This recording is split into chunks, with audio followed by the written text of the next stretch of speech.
Welcome back to Captain Rook's Reading Corner. We've been reading through Treasure Island, and we're about to start Chapter 11. Now, I just want to warn all you sprogs out there. We're about to get into some fighting here, and Captain Rook's got some props. But you need to understand, these aren't real. These are just props. Reading about fighting is all good and well, but you should leave real fighting to the real pirates, because when real fighting happens, real people get hurt. It's exciting to read about, it's not exciting in real life.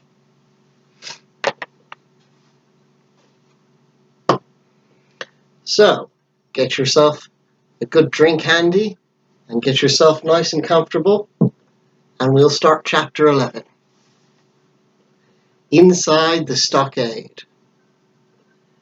After the pirates had taken the two jolly boats to shore, the doctor, the squire, and the captain had met in the cabin. They knew that the pirates could take the ship at any time, so they decided to attack the 6 pirates on board, pull up anchor, and sail away. Then Hunter came in and said, "Jim Hawkins has gone ashore," so the plans changed. The doctor and Hunter quietly took a jolly boat to shore and found their way to the stockade, which was drawn on the map. They climbed over the 6-foot-high fence. Inside the area was a blockhouse built over a cool spring of fresh water. This was the best place to defend against any attack. They returned to the ship in the jolly boat and went into action. They loaded the boat with food and weapons to take back to the stockade. Joyce, Hunter, and the doctor made the second trip. Joyce and Hunter stayed to guard the stockade. The doctor oared back to the ship for yet a third trip to bring the rest of the good men to shore. The captain had called out to the pirates on board, asking who would switch to their good side. "I give you 30 seconds to answer me," he cried. At this, Abraham Gray broke away from the pirates and, with a slashed cheek, dashed to the jolly boat. Then these 5 men, the captain, the squire, the doctor, Gray, and Redruth, left the Hispaniola and rowed to the safety of the stockade. But the boat was overloaded and hard to steer. They saw in the distance that the big cannon was being set up on the ship's deck. Abraham Gray told them, to their dismay, that Israel Hands had been Flint's gunner. Since the squire was the sharpest shooter in the group, he loaded his weapon and aimed at the ship. However, just as the squire fired, Israel Hands stooped down. The musket ball whistled over him, hitting one of the other 4 pirates. Here you've got Abraham Gray running to join the good men.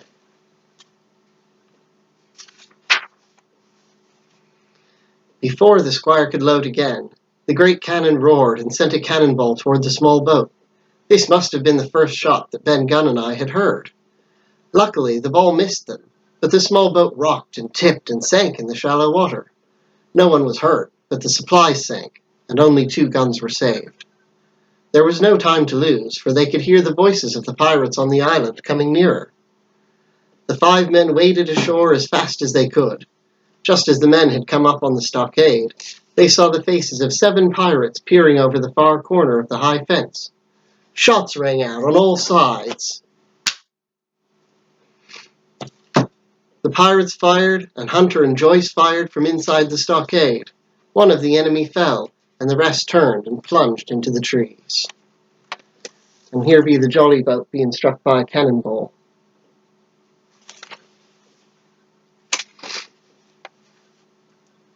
The men began to rejoice at their success, but just then a pistol cracked. A ball whistled through the air, and poor Tom Redruth stumbled and fell on the ground.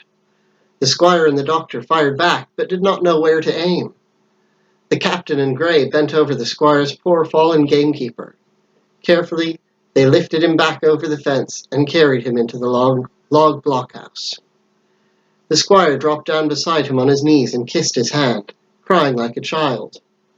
Redruth asked if he was dying, and the doctor told him that yes, he was going home. A prayer was said, and the faithful servant passed away. In the meantime, The captain pulled 2 British flags from his coat. He had grabbed them, along with his logbook, a pen and some ink, before leaving the ship. He and Hunter propped up a fir tree log against a corner of the blockhouse. The captain climbed onto the roof and proudly attached the flag. Then he came into the blockhouse and draped the second flag over the body of Tom Redruth. All through the evening, cannonballs roared and whistled through the air. Ball after ball flew over, or fell short, or kicked up the soft sands inside the stockade. Only one ball popped in through the roof of the blockhouse and out again through the floor. And it was at that moment that I had climbed the fence and come running toward the stockade, calling to my dear friends. After I had heard the doctor's story, I told mine. The doctor was very interested in this man of the island, Ben Gunn.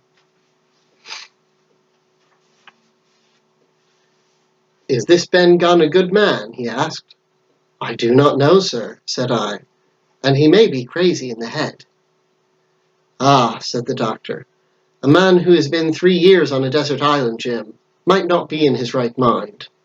That would be expected. Was it cheese you said he asked for?" "Yes, sir, cheese," I answered. "Well, Jim," says he, "I have a small piece of Parmesan cheese, a nice hard cheese made in Italy. Well, that's for Ben Gunn." Life in the blockhouse was not pleasant. The cold evening breeze came in between the log walls. With the breeze came sand.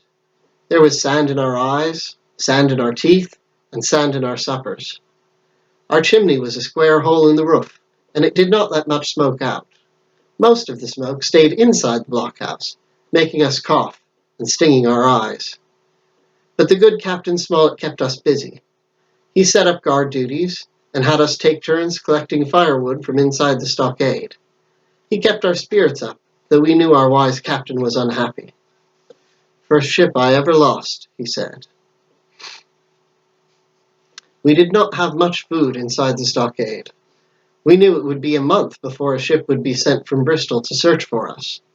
Our best hope, the captain said, was to kill off the pirates until they gave up or ran away with the Hispaniola.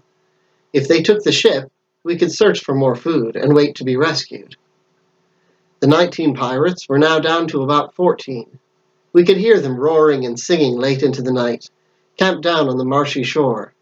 The doctor said many of the pirates would become sick with malaria before long. I was dead tired, as you may imagine. When I got to sleep, I slept like a log of wood. Early the next morning, I awoke to the sound of voices. "Flag of truce," I heard someone say. Then, with a cry of surprise, "It's Silver himself!" And at that, up I jumped, rubbed my eyes, and ran to a loophole in the wall. That be it for Chapter 11. But things will still be exciting in Chapter 12. I'll be seeing you again real soon.